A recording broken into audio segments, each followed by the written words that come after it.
together right now over me. I'm Troy Sage. I'm Andrew Smith, and we are here to talk to you today about how to qualify the listing agent when you are working with a short sale buyer. Ooh. See, because, we've covered this topic before. One of the things that you need to do as a listing agent is to qualify the seller. Right. But not all listing agents do that, do they? No, actually most of them don't. We are finding as we do these classes in different offices and we answer questions via the internet, a lot of agents are really worried about what do you mean qualify the seller, so on and so forth. But when you bring up this topic about qualifying the listing agents, it's deer in headlight look for most of the agents. Well, exactly, because you run into a situation where, as we've covered in previous videos, you have a listing agent, they have someone call in, they understand that they're upside down, they've done nothing to qualify that seller, they've run out to the house, they've got a listing agreement signed, thrown a for sale sign up, you're out working with a buyer. Yep. You find a buyer that absolutely loves this house, in good faith you write an offer on it, it's not going anywhere. No, a lot of times it just sits there. As a matter of fact, sometimes, and I don't want to sound mean, I'm always misunderstood as being the mean, crabby guy.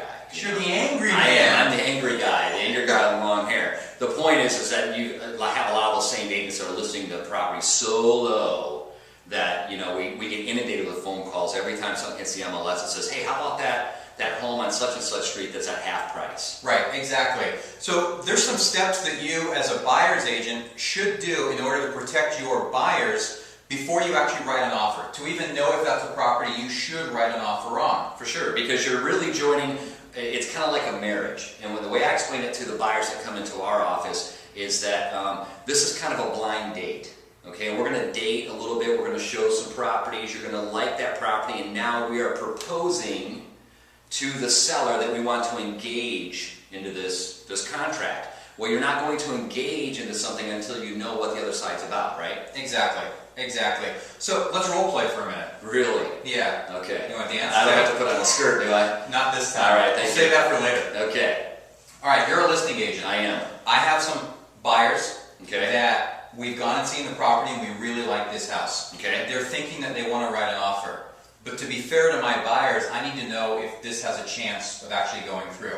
So I'm going to give you a call. Am I going to be a good agent or not a good agent? Well, we'll see how it goes. Okay, let's see how we're All right, rolling. so I'm going to call you up. Hello, Troy? This is him. Hey, Troy. I was out with my clients and we took a look at your property at 123 Main Street this morning. And we really like it. I just had a few questions about the property and about the sellers. I was hoping you could answer for me. Well, I don't know what kind of questions you could have. I mean, I'm in the MLS. Can you read the MLS? Yeah, but I see it's listed as a short sale. It is a short sale. That's all I do is short sales. What's your question? All you do is short sales? Well, how many loans are on the It's property? none of your business how many loans are on the property. Well, actually, in order to provide the best information to Listen, my I don't buyers, have a whole lot of time for this, so make it quick. I got lots of short sales. Lots of short sales. Lots of short sales? Businessman, I'm busy. You're a businessman, you're busy. I'm busy. So what kind of question can you have? Write the offer, send it to me, and I'll submit it with the 14 others that I have. How many do you have? About 14. And how many of those are you actually going to send to the bank? Probably 14. You're going to send all 14 to the bank? I have a fiduciary duty to my seller. What's wrong with you? Don't you understand how real estate's done? What are you, new? No, I'm not new. This is not my first rodeo, my friend. So this is what I do. I send everything off to the bank, and then we figure out what's going to happen. Well, why would you send everything off Because to the that's bank? how I do it. It's my system. You got a problem with my system? Show a home somewhere else. I don't care. You know what? I think we might just have to go and show a home somewhere Have else. a good day, man. And by the way, don't call me anymore. Call my assistant. Who's your assistant? It don't matter. Just find her on the MLS. She's in the You can MLS? read, right? Read the MLS. I gotta go. All right, see ya. Hey, and I'll be honest with you. I mean, that's how a lot of the calls go. Yeah. But if you would get into a situation like that, that's a house that you probably want to advise your buyers that, hey, I know you really like the house. I'm willing to write the offer if you really want to, but I've got to give you, my opinion that I don't think this is going to go anywhere, and here's why. What I was basically looking to try and do there is to see if I had a listing agent who was going to cooperate with me. There's no reason why they can't tell me how many loans are on the property. There's no reason they can't tell me what the seller's hardship is. Remember, I'm not asking for the seller's financials here. I'm not asking them to disclose anything that they can't disclose. Right. I just want to know that the listing agent has done the due diligence and that we've got someone here that, again, those magic words, needs to sell, there's a verifiable hardship, and they've actually started figuring that out before before the offers come in. Exactly, and that the agent is actually engaged in the process. Correct. They have to understand the process, and I know that a lot of agents have gotten a bad rap for not knowing the business, and unfortunately, rightfully so. They simply don't know the business. Not every agent is created equal. That's right. So the important thing for all of the agents out there representing the buyers is don't be afraid to ask these questions. You really want to find out how long has that agent been working with short sales. Go into the MLS and look up short sale listings under that agent's name and see how many have actually closed. Exactly. And try and get a little bit of information and see what their track record is. If they're not willing to provide that information, there's a good chance that deal's not going to close and that your best bet is to take those buyers elsewhere to save everyone some time. Yeah, this is no different than, let's say, a seller interviewing an agent to get the listing. Okay? Exactly. It doesn't happen as much as it used to back in the old days, back in the good old days before the bubble burst. 6 months ago? Yeah, 6-8 months ago.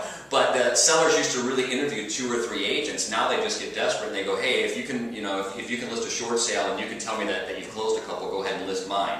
But really, this is no different. We should really be interviewing that seller's agent. If the seller's agent won't get on the phone, and maybe they are a mega agent where they're working a lot of files, they should have someone employed, their assistant or somebody that's going to get on the phone and answer these questions. We are not in breach of contract. We are not crossing over that fiduciary duty line. All we're doing as an agent is trying to figure out, if you back to that example of the blind date to the engagement, is it something that we want to engage in? Do we want to work with this kind of person? Because if it's already a nightmare before we've even written an offer, imagine if we even get into escrow. If they're lucky enough to get an approval, what a nightmare it's going to be in escrow. Exactly, and if you come across a listing agent and you look, even if they've closed 1 or 2 short sales, don't assume that they know exactly what they're doing, because remember, even a broken clock is right twice a day. It is.